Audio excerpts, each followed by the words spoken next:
Hello friends, welcome to my channel. आज આપણે બનાવીશું કડવા લીમડાના પાનની ચટણી। તો આ ચટણી ચૈત્રમાં ખાવી ખૂબ જ ગુણકારી છે। જો તમે મારી ચેનલ પર નવા હો તો મારી ચેનલને સબસ્ક્રાઇબ કરજો, જેથી આવનારી નવી વિડીયોની નોટિફિકેશન તમને સૌથી પહેલાં મળી શકે।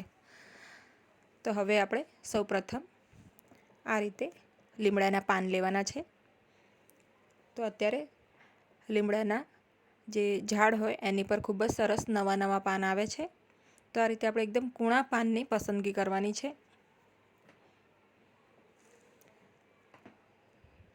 આ રીતે કૂણા પાનવાળી જે ડાળી હોય આપણે એ ડાળીઓ લેવાની છે। તો અહીંયા મેં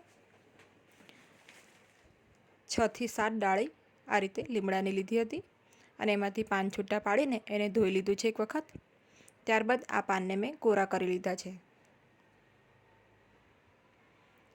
તો આ ચટણી આપણી હેલ્થ માટે ખૂબ જ ઉપયોગી છે અને કહેવાય છે કે ચૈત્ર મહિનામાં લીમડો તો ખાવો જ જોઈએ। તો હવે આપણે ચટણીમાં જે બીજા ઇન્ગ્રીડિયન્ટ્સ એડ કરવાના છે તે જોઈ લઈએ। તો સૌપ્રથમ આપણે આમાં વરિયાળી લઈશું। તો વરિયાળી અહીંયા મેં 1 થી 1.5 ટેબલસ્પૂન જેટલી લીધી છે। સાથે કાળા મરીનો પાવડર છે, અધકચરા વાટેલા કાળા મરી છે એ લઈશું આપણે અડધી ચમચી। 2 ટેબલસ્પૂન જેટલા આપણે આખા ધાણા લઈશું।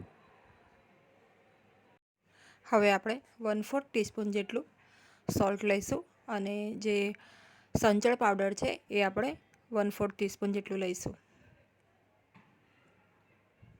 સાથે આપણે 2 થી 2.5 ટેબલસ્પૂન જેટલો ગોળ લઈશું। તો ગોળ આ રીતે સમારીને લેવાનો છે। હવે આપણે આ બધી જ વસ્તુઓ એક મિક્સી જારમાં એડ કરી દઈશું।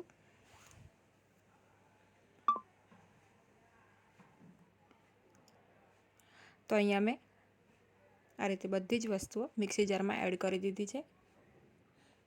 તો આપણે આની ચટણી બનાવવાની છે એટલે આપણે થોડું પાણી આમાં એડ કરીશું, જેથી ચટણી આપણે વાટવામાં સરળતા રહે। તો હવે આપણી ચટણી તૈયાર છે, તમે જોઈ શકો છો એની કન્સિસ્ટન્સી આવી છે।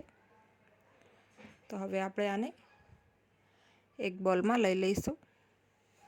તો આ ચટણીનું સેવન ચૈત્ર મહિનામાં કરવામાં આવે તો હેલ્થ માટે ખૂબ જ ગુણકારી છે અને કહેવાય છે કે આ રીતે જો રોજ તમે 1 ચમચી ચટણીનું સેવન કરો તો આખું વર્ષ તમને તાવ નહીં આવે અને તમારું શરીર નિરોગી રહે છે। તો જો તમને આ રેસીપી ગમી હોય તો વિડીયોને લાઈક અને શેર કરજો અને મારી ચેનલને સબસ્ક્રાઈબ કરજો। Thanks for watching.